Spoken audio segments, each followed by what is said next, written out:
l'Église chrétienne du Plateau. Ça fait plaisir de vous accueillir ce matin. Si vous n'avez pas eu la chance de trouver votre place, je vous invite à vous diriger, trouver un endroit pour s'asseoir alors que nous allons commencer à adorer Dieu ensemble ce matin.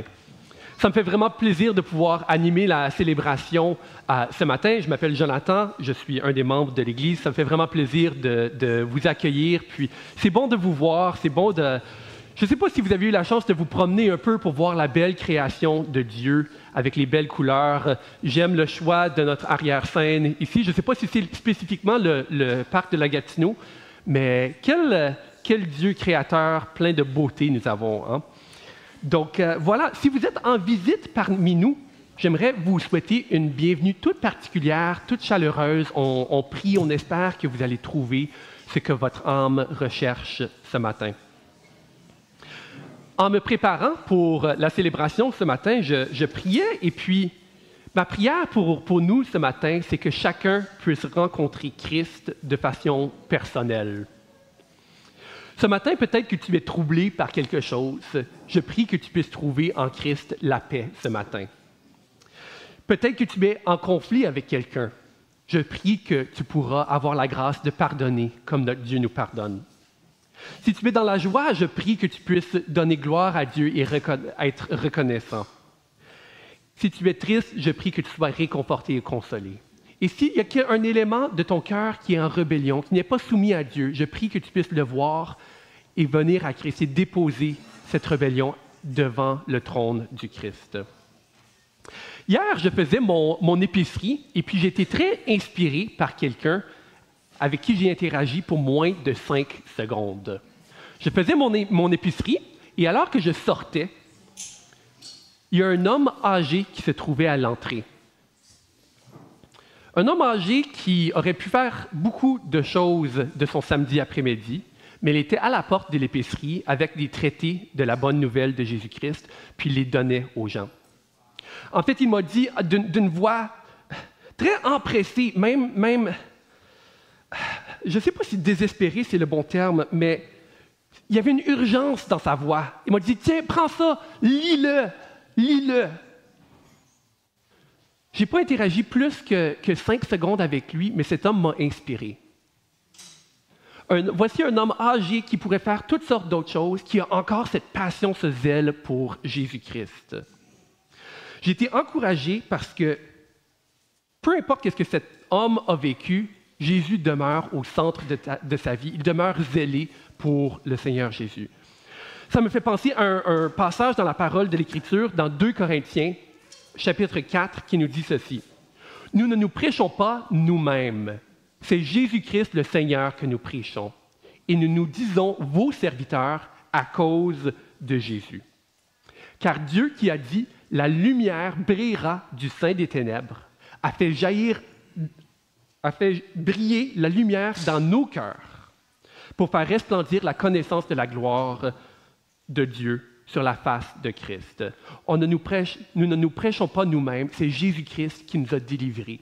Et Dieu a fait jaillir cette lumière dans notre cœur. C'est ma prière qu'on puisse trouver cette lumière ce matin. Je vous invite à vous lever. Nous allons chanter Dieu de lumière ensemble.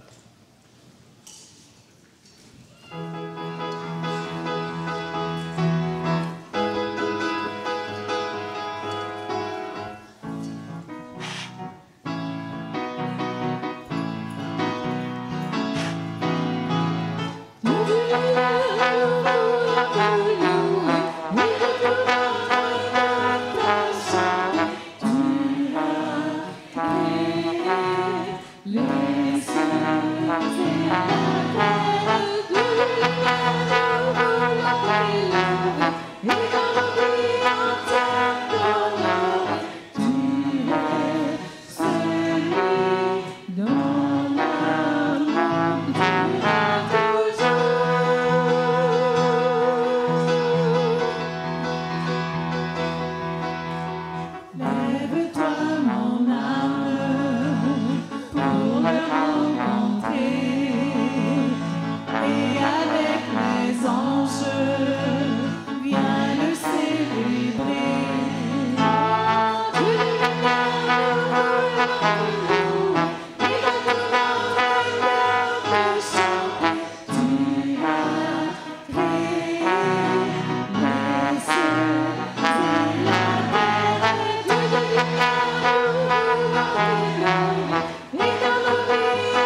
nous avons un Dieu de lumière qui nous délivre de nos afflictions.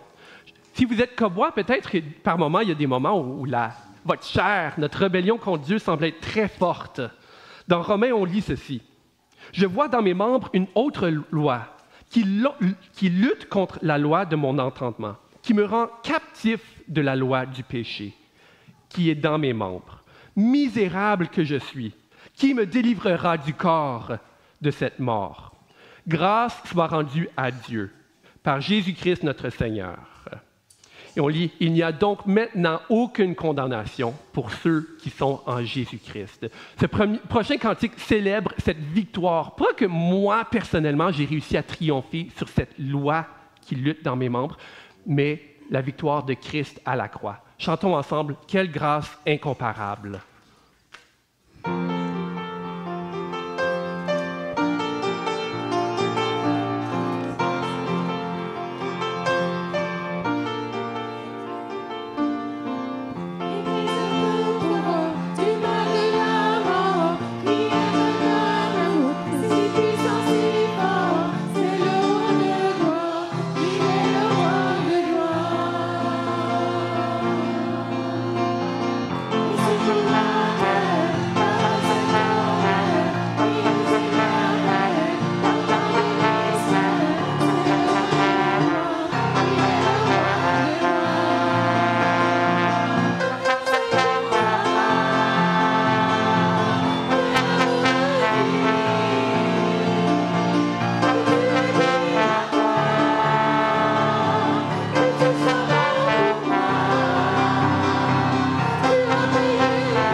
de Dieu pour qu'il ouvre nos yeux, pour qu'on comprenne qu'est-ce que Christ a réellement fait pour nous.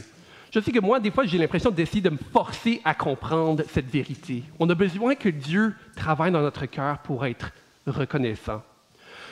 Ce prochain cantique est une invitation à pratiquer la reconnaissance, à dire merci à Christ, puis à inviter le Saint-Esprit de travailler dans notre vie pour nous aider à être plus reconnaissants. Chantons ensemble « Jésus, merci ».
Dans notre vie, on a toujours besoin de toi. Montre-nous à quel point on peut te faire confiance. Chantons ensemble « J'ai soif de ta présence ».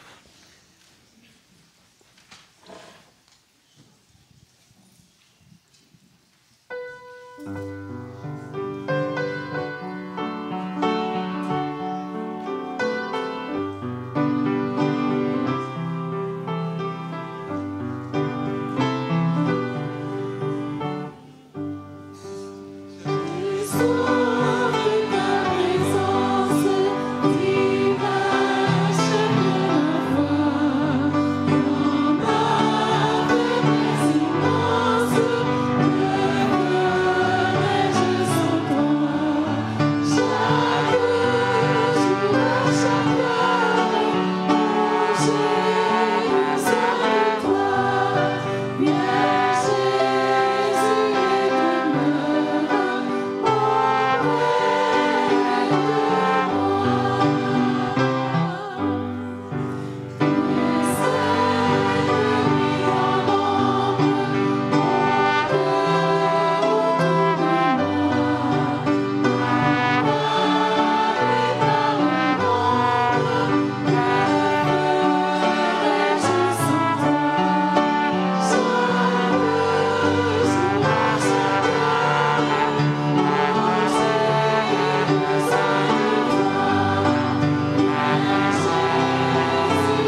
Oui, Seigneur, c'est notre prière. Viens et rencontre chaque personne où il est, où elle est ce matin. Viens nous encourager, mon Dieu. Demeure auprès de nous. Mon Dieu, je réalise qu'un seul petit pixel de la réalité de mon besoin de toi, de mon besoin d'être racheté. Travaille ce matin, sois ma passion, remplis mon être au complet. Que ce soit mes émotions, ma volonté, mon intellect, viens et prends-moi au complet. Je suis à toi. Donne-moi de persévérer. Donne-moi d'être fidèle et viens en aide à notre foi qui est si souvent timide, hésitante. Montre-nous les zones de notre vie où on a ces doutes et remplace-les avec une confiance dans tes promesses. Une confiance qui nous permet d'agir plutôt que de rester paralysés. Sois avec les anciens de notre assemblée, mon Dieu, les diacres, sois avec le futur de notre assemblée et sois aussi avec nous aujourd'hui dans le moment présent, dans ce que nous vivons. Utilise nos vies, mon Dieu, pour refléter Christ.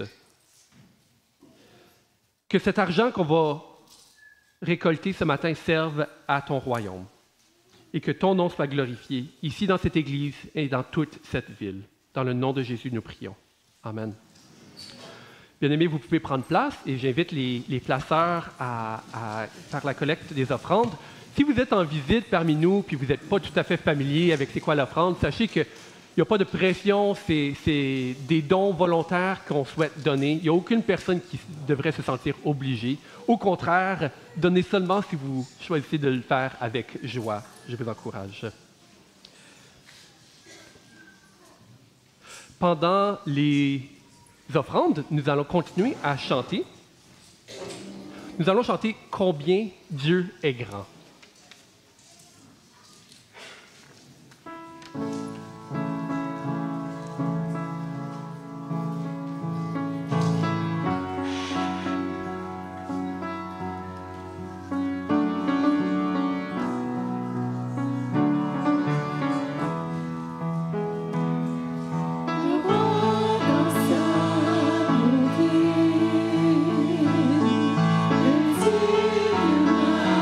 Je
C'est tellement un délice pour nous ce matin en avant d'entendre vos voix. Merci de participer comme ça.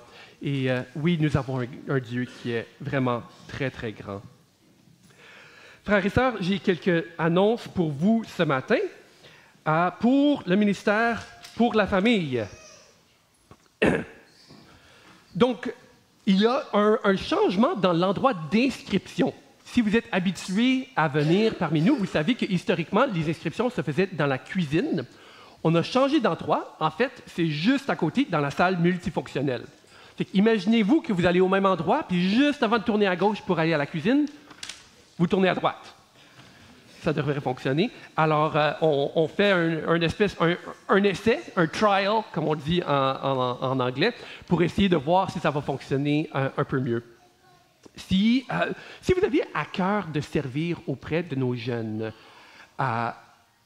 vous pouvez aller voir un de nos responsables du ministère de la famille. Il y a Vanessa Kirouette qui est habituellement là.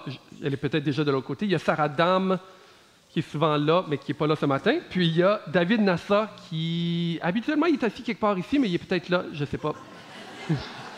En tout cas, sinon venez me voir, puis je vais venir vous les présenter. Mais on est vraiment bénis comme assemblée d'avoir tous les âges. Puis nos jeunes, c'est notre Église d'aujourd'hui, pas juste de demain. Donc on veut participer à leur vie, on veut qu'ils connaissent Christ. Donc pour l'Église, vous savez qu'il y a des rénovations qui sont en cours et présentement, nous sommes en grand vote très décisif qui va déterminer le futur de notre Église. Vous pouvez voter pour le choix de la couleur de notre assemblée. Vous avez le choix entre le gris et le gris. Deux différentes formes de gris, bien sûr. C'est pour ça qu'on me confie pas la tâche de choisir les choix de peinture, mais vous avez reçu un email à ce sujet. Sinon, vous pouvez aller, il y a des bulletins de vote à l'arrière. Évidemment, vous pouvez voter qu'une seule fois. Alors, vous pouvez regarder les couleurs et choisir celle que vous voulez. Et bien sûr, nous savons que ce qui est le plus important, c'est le contenu de notre cœur. Mais prions que ce soit une occasion pour notre Église de briller encore plus, d'être remarquée dans le quartier, que les gens entrent. Et surtout, n'utilisons pas ça pour être une opportunité de division dans notre assemblée, mais soyons unis autour du choix final. Surtout que ça va être une couleur unie. Bon, OK. Un seul vote par personne, très bien. Les jeunes adultes, alors si tu es entre 18 et 30 ans, tu es considéré encore jeune adulte. Et puis, il y a une rencontre le 25 octobre, samedi, à 8h30. C'est chez Eric et Francesca. Vous avez l'adresse ici. Et il y a même un code QR. Donc, si tu as entre 18 et 30 ans, viens à cette activité, je t'invite personnellement. Si tu as des questions, tu peux envoyer un courriel à Jean-Élie, au pasteur principal Église du Plateau. Il y a également un temps pour prier pour la mission. Vous savez, on vit dans un monde qui ne connaît pas Christ, à la fois ici et partout dans le monde. Et on veut passer un temps en Église à prier de façon dédiée aux besoins de la mission à travers le monde. Je vous invite le 23 octobre à venir, de 18h30 à 19h30. Venez pour prier. J'ai lu ce matin dans un psaume qu'à moins que l'Éternel bâtit la maison, les bâtisseurs travaillent en vain. Donc, prions ensemble pour que l'Esprit de Dieu fasse des choses incroyables. Il y a aussi une annonce considérant plus le côté politique. Vous avez peut-être entendu parler du rapport Pelchat-Rousseau sur la laïcité. Ça menace un peu notre liberté en tant que chrétiens. Je vous invite à aller lire les enjeux. Et si ce n'est pas déjà fait, je vous invite à contacter votre député. Je pense que ça aurait quand même un grand effet si chaque personne ici contactait son député pour leur dire, pour les rencontrer ou simplement pour faire valoir vos points de l'importance des institutions religieuses et dans la santé d'une société. Les informations plus détaillées sont dans l'infolettre. Alors, je vous laisse lire ça. Mais aussi, je vous invite à prier pour nos dirigeants et à faire confiance à Dieu, que peu importe les décisions qui sont faites par les rois de cette terre, notre Dieu demeure sur son trône. Un dernier petit rappel, si vous êtes parmi nous depuis un temps, vous le savez, mais il y a maintenant des codes QR que vous pouvez scanner sur les télévisions qui vous amènent directement à une page avec toutes les annonces de la semaine. Donc, je vous invite à aller scanner le code QR à la fin de la journée. Et nous allons maintenant passer à la prière pour le départ des enfants. Donc, ma sœur Jeannette Séguin, la voilà.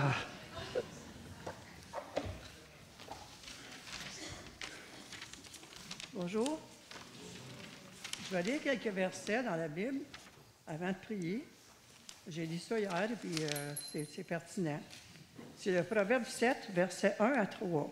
« Mon fils, retiens bien mes paroles et imprègne-toi de mes préceptes. Obéis à mes directions, à mes directives et tu vivras.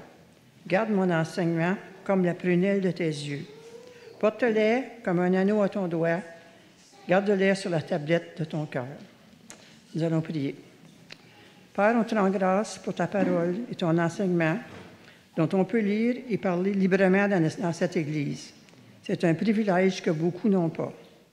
Merci à tous les enseignants qui ont à cœur de transmettre ta parole à nos enfants et qui s'investissent auprès d'eux. Bénis-les particulièrement dans leur travail. Seigneur, ce matin, je te demande de disposer le cœur de chaque enfant afin qu'il soit attentif à l'enseignement et qu'il soit transformé par ta parole. Bénis ce temps dans chaque classe et que la semence qui sera déposée dans le cœur de chacun puisse porter du fruit. C'est au nom de ton Fils, notre Sauveur Jésus-Christ, que l'on te prie et te remercie. Amen. Les enfants et les enseignants et les adolescents, vous êtes invités à vous diriger vers l'arrière pour vos classes.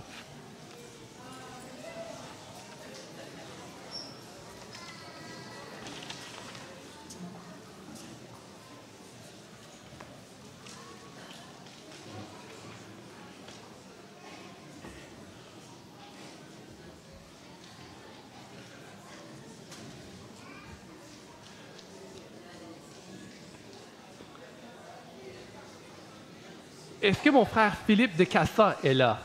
Le voilà. Alors, vous savez, comme Assemblée, on a vraiment à cœur la mission, pas juste à Hull, mais partout dans le monde. Notre Église, on fait des flash missions où on peut entendre parler de missionnaires ou de peuples qui ne sont pas atteints pour pouvoir prier que Dieu travaille. Donc, mon frère Philippe va nous partager un flash missionnaire. Merci, Jonathan. Bonjour tout le monde. Je suis ici devant vous pour partager un petit mise à jour par un de nos missionnaires à l'étranger. Voici le diapo aussi. Brian a récemment été envoyé en Asie de l'Est où il s'implique activement auprès de la communauté locale. Son ministère comprend la prédication dans les églises, l'engagement auprès des étudiants universitaires, ainsi que la participation à des groupes récréatifs. Ces activités créent des occasions naturelles pour des conversations profondes sur la foi. Brian demande la prière afin de discerner où concentrer ses efforts et pour que le cœur soit prêt à recevoir la bonne nouvelle. En particulier dans une culture où l'ouverture aux questions spirituelles peut être freinée par les traditions et les attentes sociales. En plus de cela, Brian s'est installé dans une nouvelle région et exprime une profonde gratitude pour le soutien reçu durant son déménagement. Malgré les défis récents, notamment un tremblement de terre et de graves inondations. Il reste encouragé par le sentiment de mission et d'espérance qui continue de grandir. Les croyants locaux ont réagi avec compassion, venant en aide aux personnes touchées par la catastrophe. Ces besoins physiques nous rappellent les besoins spirituels plus profonds et l'urgence de partager l'Évangile demeure évidente. L'une des histoires les plus encourageantes vient de promenade quotidienne de Brian dans un parc montagneux. Ces marches ont mené à des échanges avec des habitants, dont un artisan retraite qui a réagi avec curiosité à une question sur l'Évangile. Il a exprimé son intérêt à poursuivre la conversation et a même partagé des conseils pratiques, comme comment éviter les cobras sur le sentier. Bien que ces moments puissent sembler modestes, ils sont porteurs de sens. Prions pour que ces opportunités se multiplient et pour le salut de ceux que Brian rencontre en chemin. Dans tous ces efforts, Brian est rappelé à la fidélité et à la grâce de Dieu. Du soutien reçu avant son départ aux portes qui s'ouvrent aujourd'hui, il est clair que le Seigneur est à l'œuvre. Continuons à prier pour la sagesse, des cœurs ouverts et un réveil spirituel dans cette région. Priez avec moi pour Brian. Prions. Seigneur notre Dieu, nous te remercions pour les nombreuses occasions que tu donnes à Brian de partager l'espérance en Jésus, que ce soit par la prédication, les rencontres avec les étudiants ou les activités communautaires. Accorde-lui la sagesse pour savoir où concentrer ses efforts et révèle-lui le cœur prêt à recevoir les bonnes nouvelles.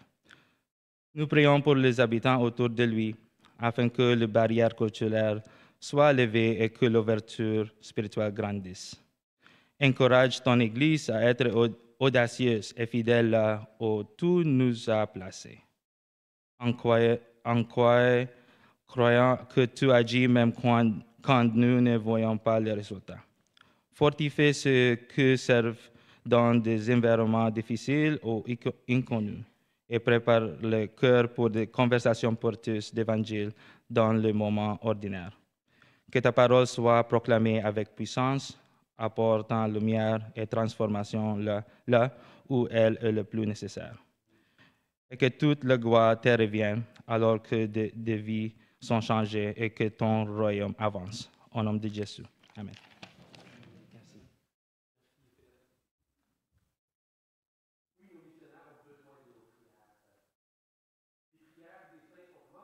Une trampoline sur laquelle le missionnaire peut sauter, atterrir.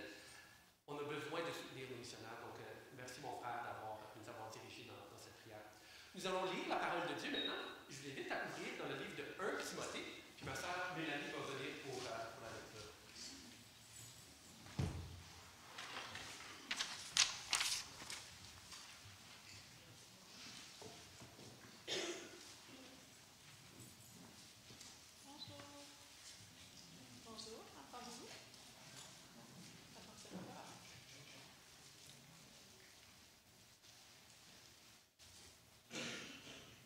Eddie. Ah, c'est parfait. Excellent.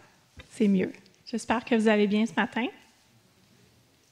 On va lire dans la parole de Dieu, 1 Timothée, chapitre 3, versets 8 à 16. Les diacres, pareillement, doivent être respectables, éloignés de la duplicité, des excès de vin et des gains honteux, qu'ils conservent le mystère de la foi dans une conscience pure, qu'on les mette d'abord à l'épreuve et qu'ils exercent ensuite le diaconat, s'ils sont sans reproche. Que les femmes, de même, soient respectables, non médisantes, sobres, fidèles en toutes choses. Les diacres doivent être maris d'une seule femme et bien diriger leurs enfants et leur propre maison. Car ceux qui ont bien exercé le diaconat s'acquièrent un rang honorable et une grande assurance dans la foi en Jésus-Christ. Je t'écris ceci avec l'espoir d'aller bientôt chez toi. Mais si je tarde, tu sauras ainsi comment il faut se conduire dans la maison de Dieu, qui est l'Église du Dieu vivant, la colonne et l'appui de la vérité. Et il faut avouer que le mystère de la piété est grand.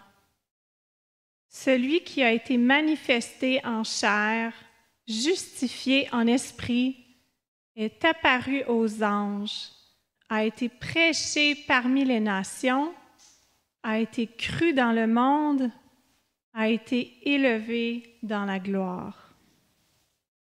Amen. Maintenant, j'aimerais inviter notre pasteur Jean-Élie pour la prédication. Merci. Merci Mélanie. Bonjour à tous. On va, en attendant que le micro soit en ligne, voilà, on va prier courtement. Seigneur, merci pour ta parole. Elle est toujours vraie.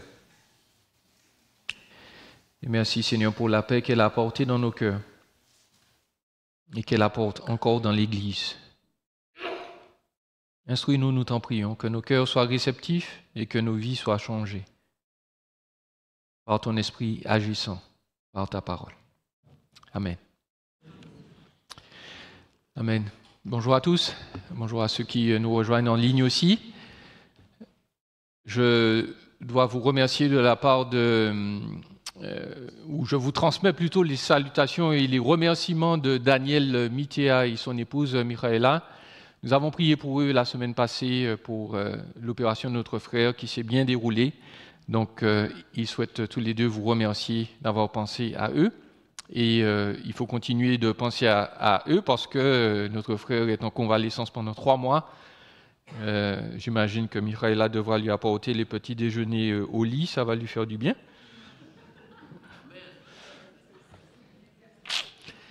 Mais bref, pensez à lui parce qu'il aura de la rééducation à faire pendant tout ce temps-là. Il ne peut pas travailler, donc que le Seigneur le soutienne. La semaine passée, nous avons mentionné que notre monde est dans le trouble. Il y a des difficultés partout. Et Dieu merci, le Seigneur ne nous a pas laissés dans le trouble tout le temps. Il y a des gens qui ont œuvré pour la paix. Et les références que je vous donne sont peut-être un peu anciennes, mais vous les connaissez bien. Vous avez sans doute entendu parler de Mère Teresa. Vous avez peut-être toujours en Inde parlé de M. Mahatma Gandhi. Et puis plus près de nous, vous avez entendu parler de M. Martin Luther King. Martin Luther King a été un apôtre de la non-violence. Il a déclaré « Seule la non-violence a le pouvoir de briser le cycle de violence rétributive, c'est-à-dire de vengeance, et puis de créer une paix durable par la réconciliation et non l'humiliation. » Tous ces hommes, ces femmes ont œuvré pour la paix, et il faut avouer que leur discours n'est pas nouveau, parce qu'il y a 2000 ans de cela, il y a quelqu'un que nous connaissons bien qui a déclaré « Heureux ceux qui procurent la paix, car ils seront appelés fils de Dieu. » Cela est vrai pour tous les vrais chrétiens, bien entendu. Ce n'est pas parce qu'on a œuvré pour la paix dans le monde qu'on est forcément directement au paradis. Mais ce matin, j'ai envie de vous dire qu'il y a une catégorie spéciale de personnes qui est visée dans l'Église par ces propos. Et c'est ce qu'on va voir aujourd'hui, c'est eux dont on va parler aujourd'hui. On va parler des diacres et des diaconesses. Les diacres et les diaconesses sont les artisans de l'unité du corps de Christ, du corps de Jésus. On va voir 2 choses ce matin concernant ces artisans de l'unité. On va voir la conception biblique des diacres et puis les charges des diacres et diaconesses. Pour rappel, pour ceux qui nous rejoignent, nous sommes en train de faire une série dans l'Écriture. Alors, notre Église est un peu particulière parce que, oui, de temps en temps, on va essayer de faire des thèmes qui vont cibler des domaines précis de la vie chrétienne, mais la plupart du temps, ce que nous essayons de faire, c'est de prendre un livre et de le suivre dans toute son entièreté parce qu'on essaye de comprendre la pensée de l'auteur humain certes, mais surtout de l'auteur divin. Et donc, on prend des livres de la Bible et on les suit comme ça parce qu'ils ont un message très clair à nous donner et parce que nous sommes amoureux du contexte. Nous aimons tout contextualiser. Et précisément, nous allons parler de notre contexte, puisque nous sommes au sein de notre série Redécouvrir l'Église, c'est ce qu'on fait cette année. On est dans une série de lettres que l'apôtre Paul a écrites sous l'ordre de Jésus à toutes les églises de l'époque, ou à certaines églises de l'époque, pour leur enseigner, nous l'avons lu là ce matin, comment il faut se comporter dans l'Église. C'est quoi l'Église? À quoi ça sert l'Église? Et donc aujourd'hui, nous sommes en train de réfléchir sur le rôle de personnes dans l'Église qu'on appelle les diacres ou diaconesses. Et leur fonction peut susciter des questions parce qu'on peut se dire, on l'a vu il y a 2 semaines de cela, que les anciens, les pasteurs, les évêques, la même chose, sont là pour contrecarrer, pour bloquer les faux enseignements et les faux enseignants qui se retrouvent dans l'Église et parfois même dans la société. Il y a des idées qui flottent dans l'air, qui parfois entrent dans la tête des chrétiens, et ce sont des idées absolument fausses. Et les anciens sont là pour prendre soin de l'Église, mais principalement pour dire à l'Église ce qu'est la vérité, pour que l'Église puisse réfléchir et bloquer, rejeter le mensonge. Donc ça a l'air très clair, mais on peut se demander à quoi servent les diacres. Parce qu'on va le voir, les diacres n'enseignent pas. Ce n'est pas leur fonction première. Et donc, nous répondons à cela que le ministère des diacres va renforcer l'unité et le bon fonctionnement de l'Église sous la direction des anciens. Et ça va entraver les hérétiques. S'il y a une chose que vous devez retenir du message, c'est ça. C'est que les diacres sont là pour amener la paix, pour s'assurer que puisque le bon ordre règne dans l'Église, sous la direction des anciens, eh bien, les personnes qui veulent détourner l'Église de sa mission ne vont pas réussir. Parce que les anciens sont appuyés par des diacres et diaconesses. Donc, premièrement, on va voir la conception biblique des diacres. Et je voudrais le faire en 3 parties. On va voir les mauvaises conceptions des diacres, ce que les diacres ne sont pas. Ensuite, on va voir ce que sont les diacres. Et puis, on va voir le caractère des diacres. Mauvaise conception des diacres. Premièrement, ce que les diacres ne sont pas. Dans certaines églises ou dénominations, les diacres ou le diaconat, la diaconie est considéré comme une étape vers l'anciennat. Une étape vers l'anciennat. Qu'est-ce que je veux dire par là? C'est que si vous voulez devenir pasteur, on va vous dire, avant de devenir pasteur, il faut que tu sois diacre. Il faut que tu serves d'une manière ou d'une autre dans l'Église. Et il faut avouer que parmi les premières personnes qui ont eu la fonction, on va dire, ils n'avaient pas le titre, c'est sûr, mais qui avaient la fonction de diacre, certains d'entre eux enseignaient, ils étaient évangélistes. Étienne, par exemple, il avait une connaissance colossale de l'Ancien Testament, il pouvait annoncer l'Évangile de manière très claire. Et certains disent donc que les anciens doivent auparavant être diacres. Sauf que, si vous vous rappelez de ce que nous avons vu il y a 2 semaines, nous avons remarqué que, normalement, les anciens sont appelés anciens, les pasteurs d'une église sont là parce qu'ils ont reçu une capacité spéciale de Dieu d'enseigner. Ce que n'ont pas reçu les diacres. Vous l'avez lu avec moi tout à l'heure, ou Mélanie nous l'a lu tout à l'heure dans l'Écriture. Donc, les 2 choses sont différentes. Les 2 fonctions ne sont pas les mêmes. La diaconie ou le diaconat n'est pas une étape vers l'anciennat. Deuxièmement, certains considèrent le rôle de diacre ou la fonction de diacre, ou même l'idée de service comme une expression d'utilité personnelle. Qu'est-ce que je veux dire par là? Certains conçoivent qu'ils ont un don de service. Ils ont un don d'aider, de gérer. Ils ont peut-être un don d'administration. Ils sont utiles. Et ayant cette utilité, cette capacité, eh bien, ils se disent, puisque j'ai un don d'être utile, j'ai un don de service, eh bien cela veut dire que je dois être un diacre, automatiquement. Okay? Et l'Écriture nous dit que non, ce n'est pas suffisant pour être un diacre.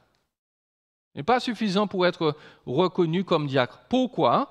Parce que, nous l'avons lu encore une fois tout à l'heure, le diacre doit être non seulement équipé pour servir, mais il doit avoir le caractère de quelqu'un qui est approuvé par Dieu pour servir.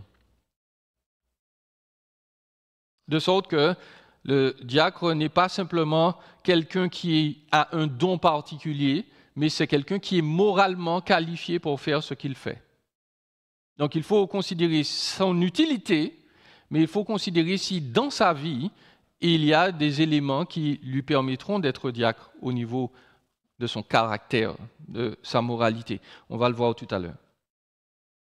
Troisièmement, le diaconat est parfois considéré comme un ministère indépendant et régulateur. Qu'est-ce que je veux dire par là? Je vous cite Matt Smethers qui a écrit un excellent ouvrage qui s'appelle simplement Les diacres et qui dit ceci. Certains pensent que anciens et diacres ont des sphères séparées mais égales. Donc, il y a des gens qui pensent que les anciens gouvernent la sphère spirituelle. Ils s'occupent du spirituel, ils s'occupent d'enseigner, ils s'occupent de prendre soin des gens, ça c'est le spirituel. Les diacres s'occupent de la sphère physique, entre guillemets. Ils s'occupent du service, ils s'occupent, on va le voir, des finances, ils s'occupent de tout ce qui est pratique dans l'Église. Et dans l'esprit de certains, les diacres ne peuvent pas dicter aux anciens la conduite à adopter dans le domaine spirituel, puisque c'est la responsabilité des anciens. Mais ces personnes se disent aussi que les anciens n'ont rien à imposer aux diacres concernant ce qui relève du pragmatique. Pourquoi? Parce que c'est une sphère différente, c'est la responsabilité des diacres. Donc les anciens s'occupent du spirituel, les diacres s'occupent du pratique, et les deux sphères, les deux lignes sont parallèles et ne se rejoignent pas, même dans l'éternité. L'auteur lui-même répond à cet argument. Il dit la chose suivante. Toute structure qui encourage les diacres à faire contrepoids au pasteur outrepasse sa mission biblique. Toute structure qui vise à faire des diacres une espèce de deuxième chambre législative, vous savez, pour contrôler un peu ce que font les anciens, pour réguler les décisions pastorales, eh bien, ce n'est pas sa mission biblique, ce n'est pas le rôle des diacres. Les diacres ne sont pas là en observation des anciens pour surveiller s'ils font ce qui est bien ou pas.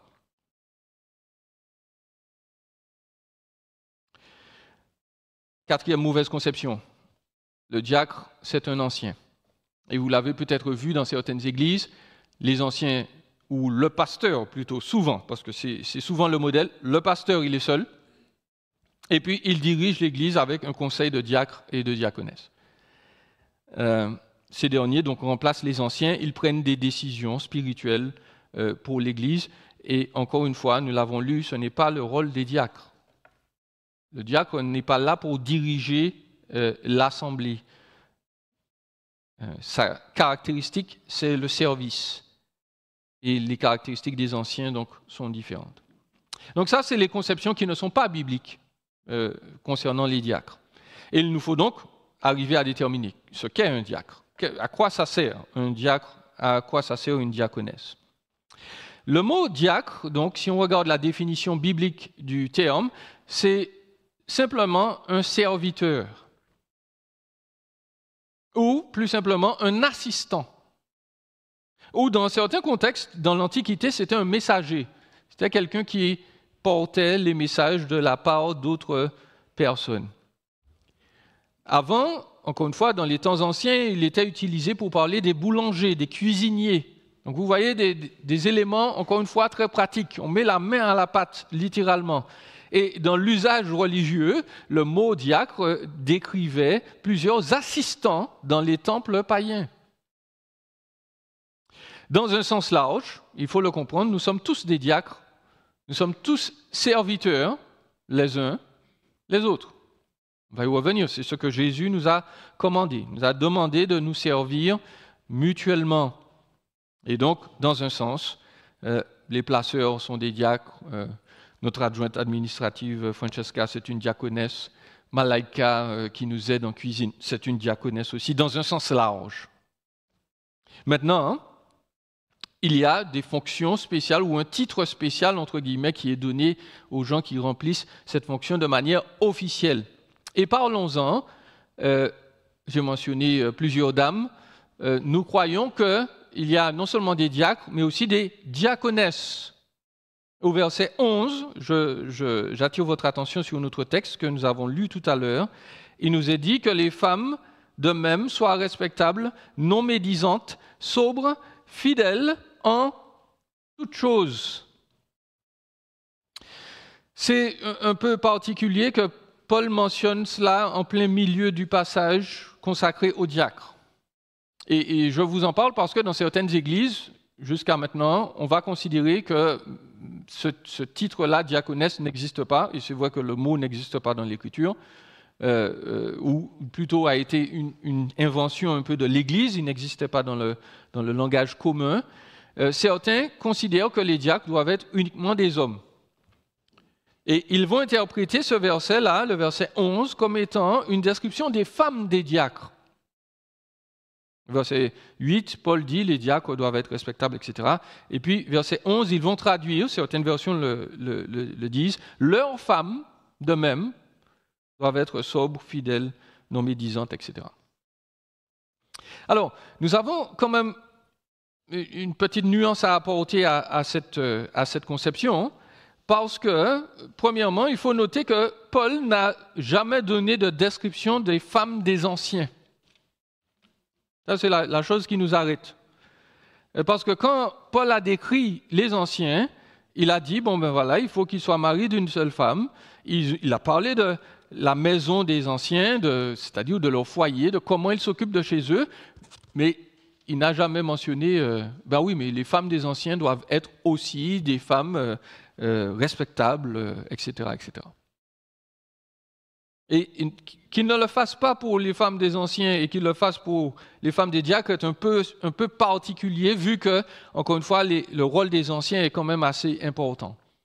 Et donc, nous commençons à supposer que, de toute façon, le grec mentionne les femmes, comme il est traduit là dans notre version, et que ces femmes-là sont des femmes qui sont diaconesses. Parce qu'en plus, on nous dit elles sont de même, c'est-à-dire de même que les diacres, leur caractère moral est qu'il faut qu'ils soient respectables.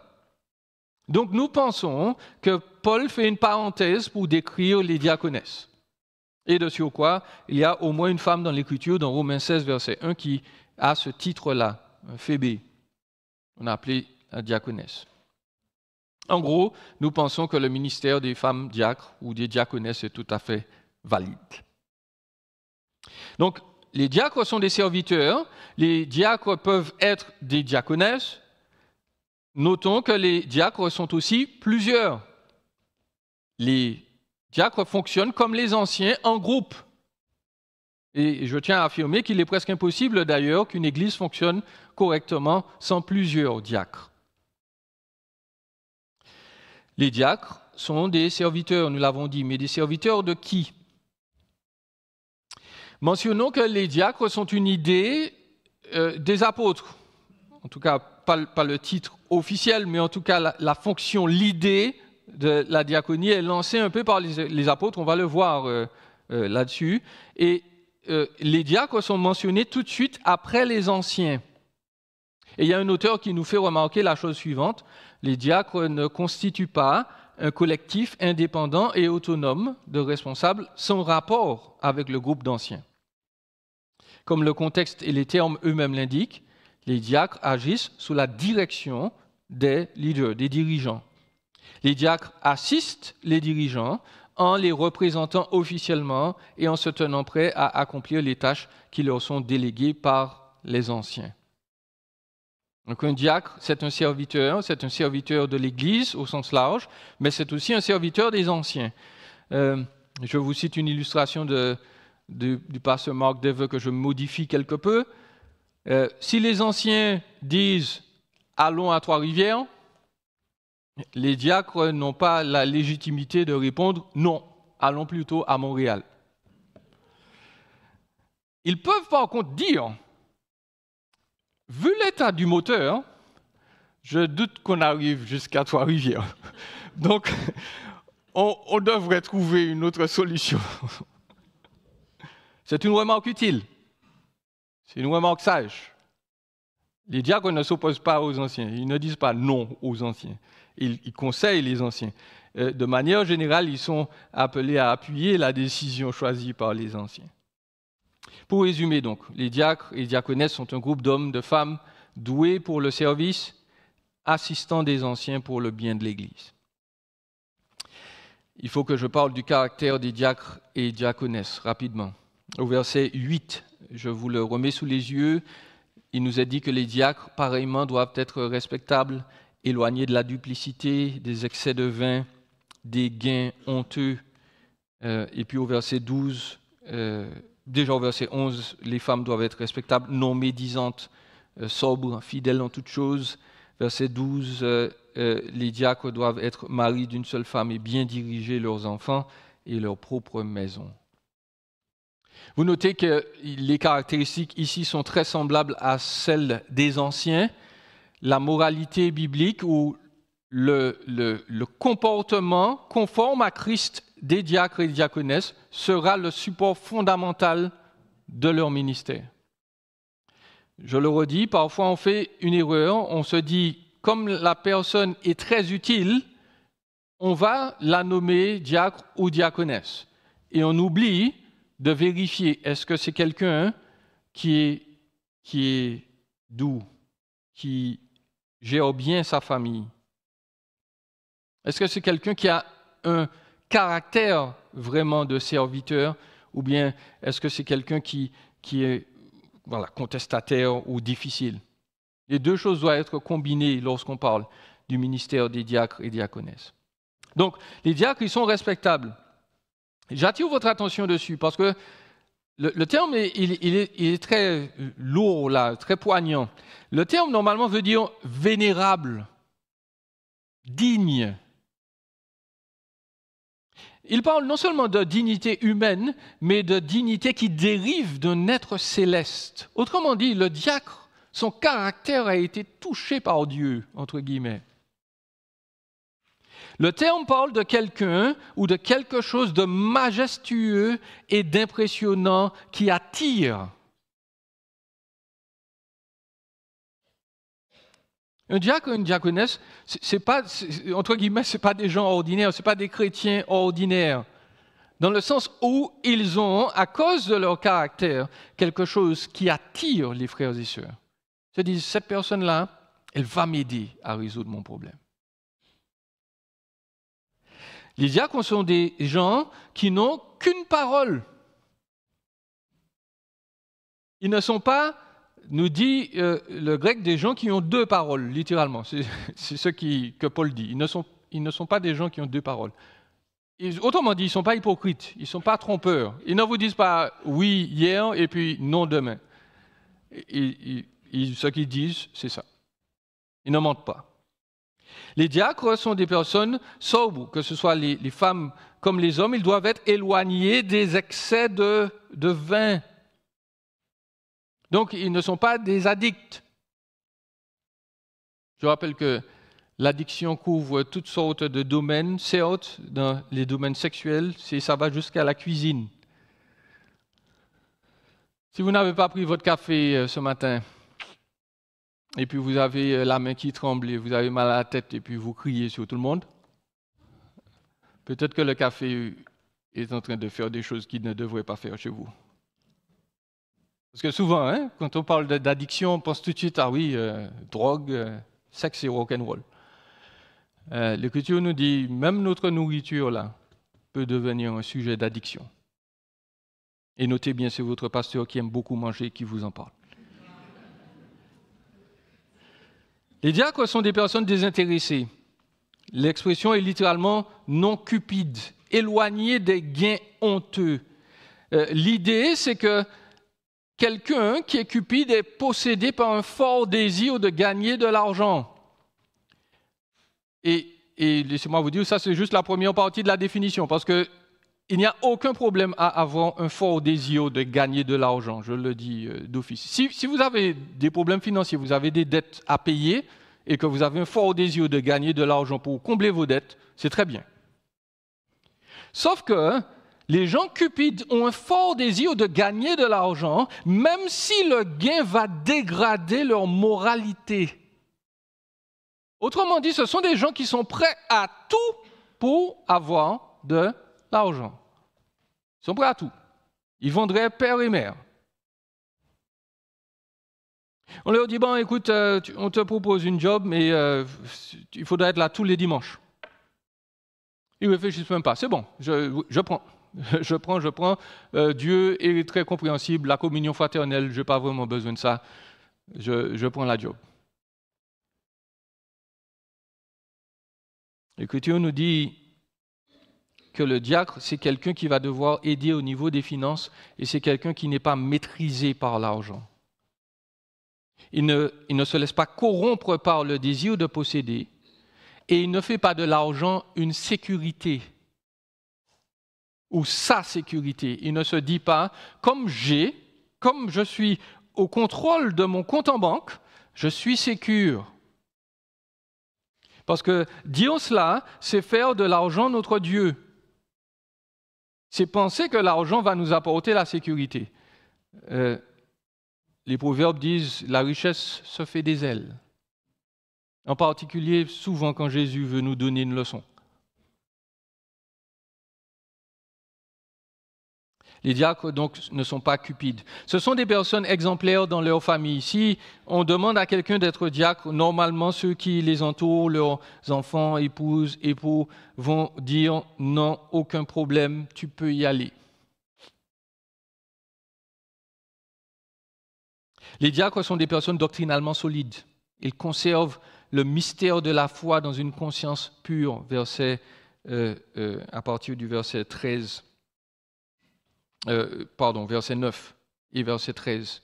Le mystère de la foi, là, entre autres, c'est le fait de comprendre, on va y arriver, que les non-juifs sont héritiers de la grâce et que le peuple de Dieu est uni à cause de la personne de Jésus. Quelle que soit son origine, quelle que soit sa couleur de peau, quel que soit son statut social, lorsqu'on est en Christ, eh bien, on est sur le même pied d'égalité. Nous sommes des héritiers de la grâce. Et le diacre vise, tout son travail dans l'Église, c'est de communiquer ce message. De dire, nous sommes unis et dans la paix en Jésus.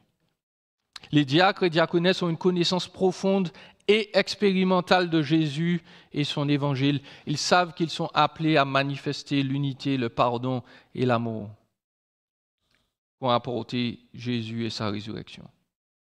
Au verset 10, l'Écriture nous dit que les diacres doivent être mis à l'épreuve pour exercer le diaconat. Ce sont des personnes testées. Quelle était la nature de ce test? Aucune idée. On ne sait pas comment on le testait. Certaines églises vont simplement vérifier leur connaissance théologique et vérifier leur aptitude à servir. Les tests vont être différents selon les églises. Mais l'idée, c'est quoi? C'est que les diacres doivent démontrer leur capacité de service. Ils doivent être disponibles, ils doivent être capables, on va le voir, de résoudre des difficultés. Ils doivent rester redevables. Parce que le verbe est au présent là, et le test, donc, il est régulier.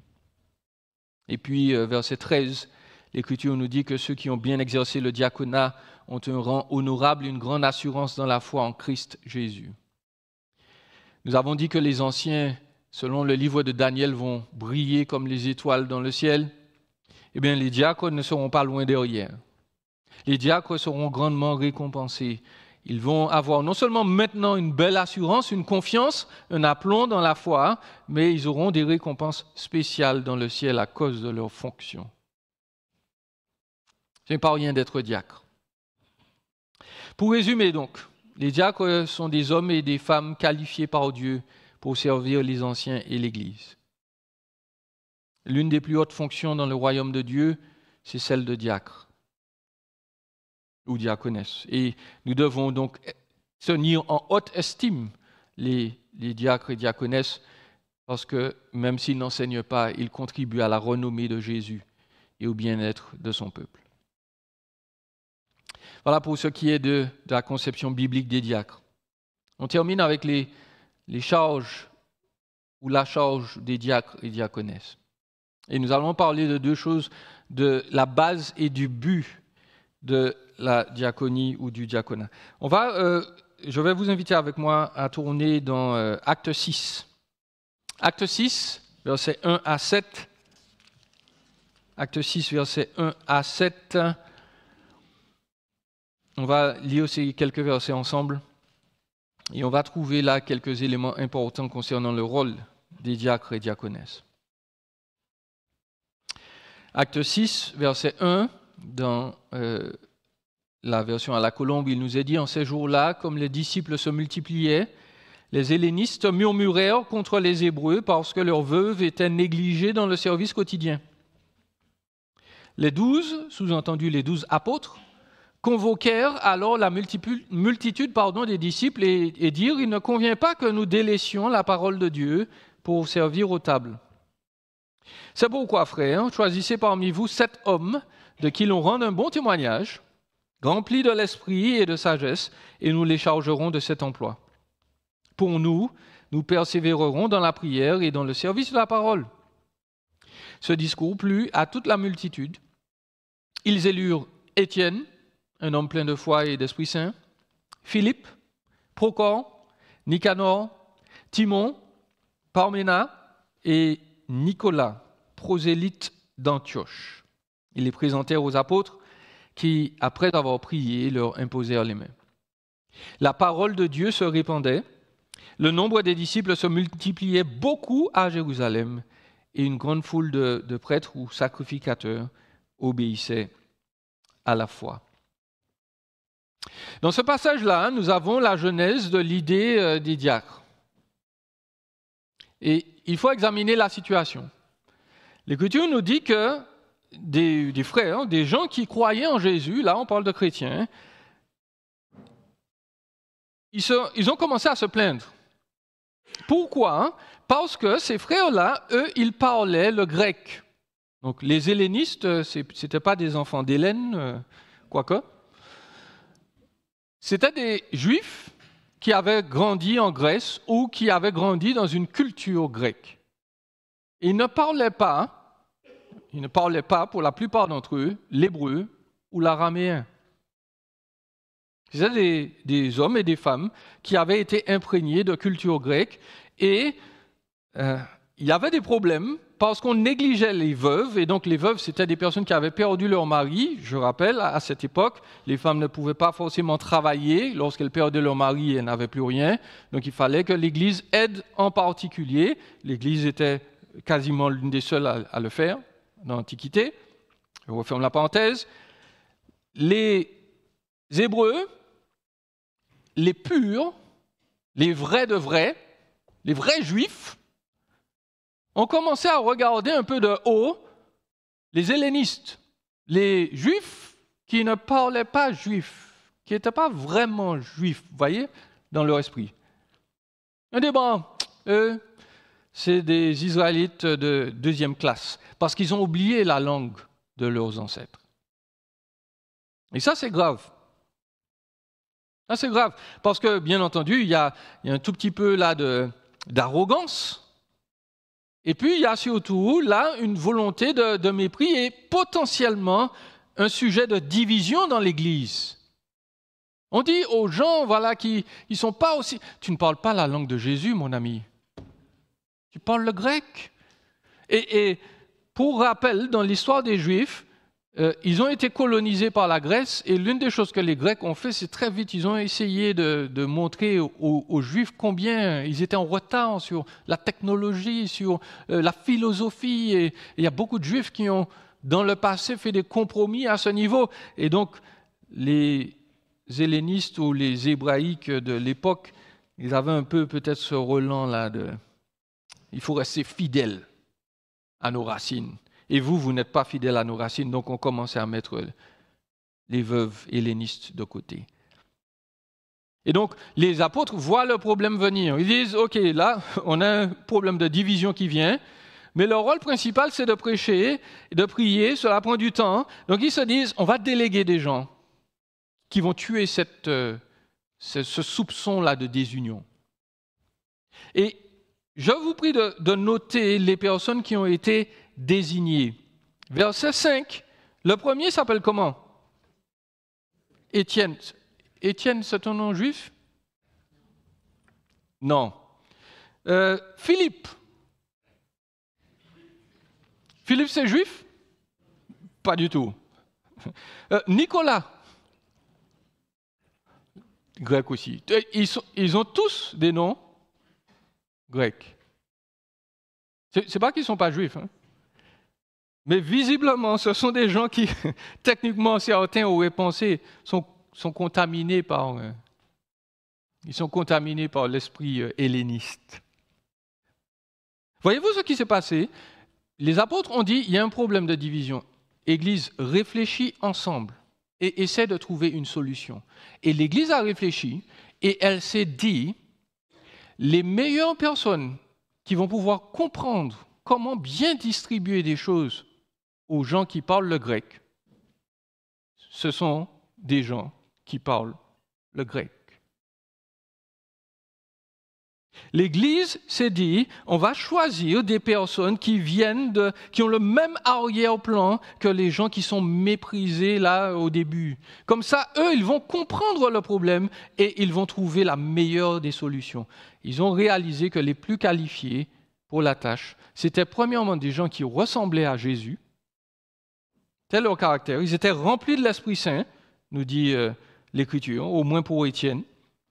Et puis, ils appartenaient probablement au groupe qui avait été méprisé. Autrement dit, ils ont voulu unir l'Église. Et donc, certains doivent déduire, avec raison, je pense, que les diacres sont là pour aider à étouffer les conflits. Les diacres sont là, et les diaconesses sont présentes pour régler les désaccords et non les créer. Lorsqu'il y a des difficultés qui s'en viennent là au niveau pratique dans l'Église, les diacres interviennent et avec eux meurent les conflits. Lorsqu'il y a des relents d'insatisfaction avec certaines choses, les diacres sont là pour dire, bon, comment on va travailler dans l'unité pour régler le problème. Les anciens, donc, n'ont pas dit exactement aux diacres quoi faire. Ils n'ont pas dit, bon, les gars, voici notre plan en 3 points, en bon baptiste. Vous allez écouter, vous allez... Non. Ils ont dit, bon, les gars, on a un problème. Réglez-le.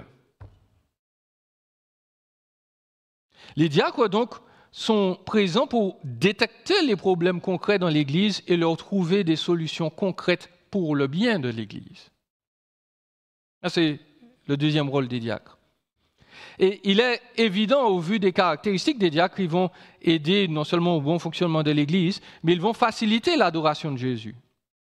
Les diacres vont aider à ce que rien ne vienne troubler les célébrations. Ils vont nous aider au niveau des finances pour que le royaume de Dieu avance. Ils vont soulager les besoins physiques de l'Assemblée. Ils vont soutenir et faciliter l'annonce de l'Évangile. Les diacres, donc, n'ont pas l'autorité d'enseigner ou de diriger l'Église, mais ils ont la responsabilité des besoins physiques de la congrégation. Finalement, notez que dans notre passage, dans Acte 6, les diacres ont permis que l'Évangile augmente ou croisse. Verset 7, la parole de Dieu se répandait, le nombre de disciples se multipliait beaucoup. Grâce à eux, de manière indirecte, les diacres ont contribué au progrès de l'Évangile. C'est d'ailleurs ce que nous a dit notre passage là dans 1 Timothée au chapitre 3. Paul a terminé là-dessus. Il dit, verset 14, « Je t'écris avec l'espoir d'aller vers toi, mais si je tarde, tu sauras comment il faut se conduire dans la maison de Dieu, qui est l'Église du Dieu vivant, la colonne et l'appui de la vérité. » L'Église n'est pas simplement un club sélectif en plus. L'Église n'est pas une communauté de plus. L'Église incarne Jésus dans ce monde. Jésus l'utilise pour changer des vies, pour changer des mentalités. La vérité existe dans ce monde, elle est présente dans la science, elle est présente dans les consciences des humains, mais elle est présente en particulier au sein de l'Église. L'Église annonce que Jésus est roi, il est roi pasteur, mais il est aussi roi serviteur. Jésus dit dans Marc 10, verset 45, « Le Fils de l'homme est venu non pour être servi, mais pour servir et donner sa vie en rançon pour beaucoup. » Jésus a démontré cela de manière poignante lors du dernier souper avec ses disciples. Rappelez, pendant le repas, nous dit Jean, Jésus s'est levé de table, il a enlevé ses vêtements, il a pris une serviette et il l'a mise autour de sa taille. Il a pris un récipient d'eau et il s'est mis à nettoyer les pieds de ses disciples.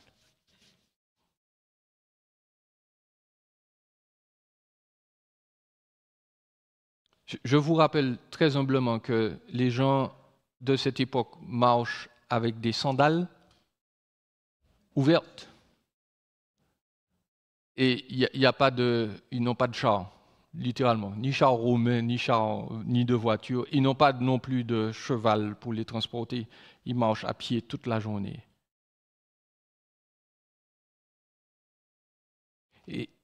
Et Jésus, le maître de l'univers, s'agenouille et prend le rôle du dernier esclave de l'Empire et il essuie les pieds sales de ses disciples.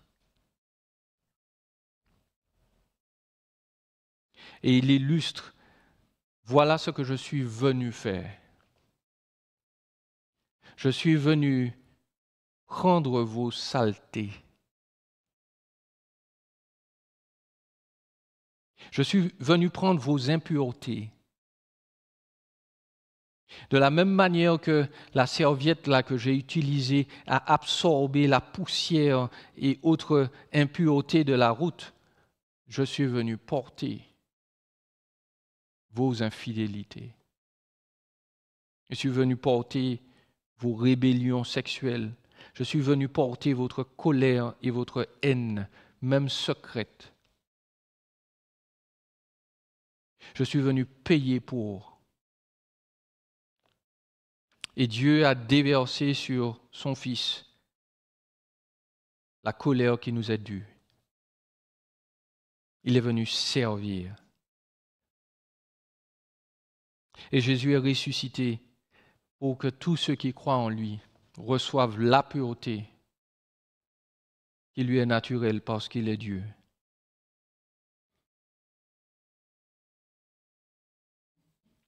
Le service d'un diacre, c'est cela aussi. Ça va demander du temps, ça va demander de l'énergie, ça va demander de la patience, ça va demander parfois de supporter des personnes qui sont difficiles. Mais voilà, les diacres contribuent à ce que la parole de Dieu soit annoncée, que l'évangile soit proclamé et que l'Église grandisse dans le bon ordre et l'amour pour la gloire de Jésus. Je veux terminer par juste 2 applications. Je voudrais vous faire la question suivante, vous poser la question suivante. Est-ce que nous sommes des créateurs de conflits ou bien des résolveurs de conflits? Est-ce que nous sommes des agents d'unité dans l'Église? Parce que certains d'entre vous, je suis sûr, se sont dit, bon, ça s'adresse aux diacres et aux diaconesses. Et ça ne s'adresse pas à moi parce que je ne suis pas diacre, je ne suis pas diaconesse. Le texte s'adresse à nous tous. Je l'ai dit, nous sommes tous un peu des diacres et des diaconesses. Nous servons tous l'Église d'une manière ou d'une autre. Et quand nous rencontrons des frères et sœurs insatisfaits, qu'est-ce qu'on va faire? Quand on se retrouve ensemble et puis on arrive à jaser de l'Église et puis on voit qu'il y a des choses qui ne vont pas, quelle est la finalité de nos discussions? Est-ce que nous repartons fiers d'avoir défendu nos opinions, d'avoir bien souligné comment les choses vont mal? Ou bien sommes-nous comme Job dans l'Ancien Testament? Job, dans l'Ancien Testament, c'est un monsieur qui avait des enfants et il avait beaucoup de moyens. Ses enfants faisaient le party tous les week-ends. Et puis Job se disait, au cas où pendant la fête de mes enfants, ils avaient fait un truc qui n'était pas bien contre Dieu, allons demander pardon. Il invitait ses enfants à aller, on va offrir un sacrifice, on va dire au Seigneur, pardon. J'ai peut-être fait des choses qui étaient mal. Job avait un souci de ne pas pactiser avec le mal, et s'il y avait du mal chez lui, il y avait l'idée de se repentir tout de suite. Lorsqu'il y a des choses qui ne vont pas dans l'Église, la première chose que nous devrions faire, c'est nous repentir. Nous repentir de penser que parfois nous sommes meilleurs que les gens qui font ce qui ne va pas dans l'Église. Nous devrions prendre l'habitude de nous dire, OK, il y a quelque chose qui ne va pas chez le frère, chez la sœur, on va commencer à prier pour lui. Allons prier pour le frère, pour la sœur. On a entendu, on a vu ces choses-là, ça nous a choqués, allons prier pour lui. Et puis ensuite, on va voir qu'est-ce qu'on va faire. Comment on va lui parler, humblement, doucement, pour lui dire, écoute, tu sais peut-être que ça ne va pas. Est-ce que nous avons aidé à promouvoir l'unité dans l'Église ou est-ce que nous avons avancé la division dans l'Assemblée? Parce qu'il faut être très clair. Dans la vie chrétienne, chers amis, je le dis très humblement, il n'y a pas de neutralité. Pour utiliser l'image de la voiture, il n'y a que deux vitesses, la marche avant ou la marche arrière. C'est soit nous avançons vers Christ et nous essayons de l'imiter, de lui ressembler, et personnellement, entre lui et nous, et en tant qu'Église, ou bien on a enclenché la marche arrière, on recule, et on est en train de casser quelque chose. Et juste pour que vous ne pensiez pas que c'est le pasteur Jean-Élie qui divague, Jésus le dit lui-même dans Luc, il dit, c'est soit on est pour moi, soit on est contre moi. C'est soit on rassemble avec moi, soit on disperse contre moi. Et je le dis, non pas parce que je suis une espèce de sauvage enragé là, qui veut imposer sa foi à tout le monde, mais je dis juste que Jésus est radical. Jésus dit il n'y a pas de neutralité. Ceux qui disent bon, je suis indifférent à la foi, Jésus leur dit très clairement tu ne m'aimes pas. Sommes-nous des agents d'unité dans l'Église? Et puis pour tout le monde, je voudrais souligner que l'Église embauche. Encore une fois, parce que je sais, certains d'entre vous, vous m'avez déjà laissé depuis que j'ai dit diacre et diaconesse. Vous avez dit, pasteur, ce n'est pas pour moi le message. Si, le message c'est pour tout le monde. L'Église embauche. Peut-être que vous pensez que tout va bien et tout fonctionne. Nous avons encore besoin de personnes. Nous avons besoin de personnes pour aider au stationnement. Vous avez vu le stationnement là, c'est facile, hein? C'est bien délimité, tout ça. Mais l'hiver, on ne voit rien, on ne voit pas les limites. Hein? Donc on a besoin de monde là pour se tenir dans le froid, pour guider les frères et sœurs le matin et puis pour dire bonjour à tout le monde. Vous savez, quand quelqu'un nous accueille déjà dans le parking avec le sourire, ça donne envie, ça donne le goût. Sauf que là, on est accueilli par le froid et le vent. On a besoin de personnes au stationnement. Vous allez vous dire, mais pasteur, Dieu a quelque chose de vraiment à faire avec ça? Oui. Vous serez récompensé pour ça aussi. Le Seigneur Jésus récompense un verre d'eau que vous donnez à quelqu'un parce que vous êtes gentil. Si vous faites le stationnement, il va vous récompenser encore mieux. Nous avons besoin de personnes à l'accueil, à l'extérieur, à l'intérieur. Nous avons besoin de personnes pour faire un suivi avec des visiteurs, pour les appeler, pour savoir comment ils vont, est-ce qu'on peut les aider. Nous avons besoin de personnes en cuisine. Et puis, il y a peut-être d'autres domaines où vous avez remarqué qu'il y a des trucs qui ne fonctionnent pas bien dans l'Église, où on pourrait faire mieux. Laissez-moi vous présenter une théorie à ce sujet. Moi, je crois que quand Dieu vous montre un problème, ça veut dire que vous êtes la solution. Vous avez vu qu'il y a un truc qui ne marche pas là. Ah non, ça aurait dû être mieux fait, mais le Seigneur vous l'a montré à vous, il ne me l'a pas montré à moi. Donc, qu'est-ce que ça veut dire? Ça veut dire que c'est vous qui devrez le régler. Donc, venez voir les diacres et diaconesses, on va vous les présenter dans 1 minute. Venez voir les anciens et puis dites, j'ai vu que telle chose ne marche pas, je me propose pour. Nous avons besoin de personnes qui s'engagent et qui s'engagent sur la durée, non seulement pour être diacre, mais pour aider dans l'Église, simplement. Il faut s'engager pleinement, il faut s'engager sérieusement. Quand on donne son nom pour être dans un ministère, il faut être présent. Si vous voulez vous engager davantage, vous visitez l'Église, peut-être que vous n'êtes pas encore baptisé, peut-être qu'il faudrait considérer la chose. Est-ce que si vous croyez que Jésus-Christ est mort pour vous, il dit, tu peux le montrer à tout le monde, fais-toi baptiser. Si vous êtes déjà baptisé, peut-être que ce serait bien de considérer d'être membre de l'Église aussi. Nous voudrions des personnes qui disent « l'Église du plateau, c'est ma famille spirituelle ». Je vais vous inviter à prier avec moi pour les diacres, parce que les diacres sont importants. Dernière histoire, avant que je vous les présente. Au début de la Seconde Guerre mondiale, la Hollande a été envahie par les nazis. Et il s'est trouvé que les diacres de l'Église réformée néerlandaise ont pris soin des persécutés politiques. Ils les ont cachés, ils les ont nourris. Et bien entendu, les nazis ont entendu parler de ça. Et ils ont commencé à voter des lois pour dire on va éliminer l'office de diacre dans l'Église. L'Église va toujours exister, mais il n'y aura plus de diacre. Et l'Église donc réformée de la Hollande s'est réunie, tous les pasteurs se sont réunis, ils ont eu un conseil à ce niveau et ils ont déclaré quiconque touche au diaconat interfère avec ce que Christ a commandé comme une responsabilité de l'Église. Quiconque porte atteinte aux diacres et aux diaconesses porte atteinte à la célébration de Dieu. Et les nazis ont capitulé.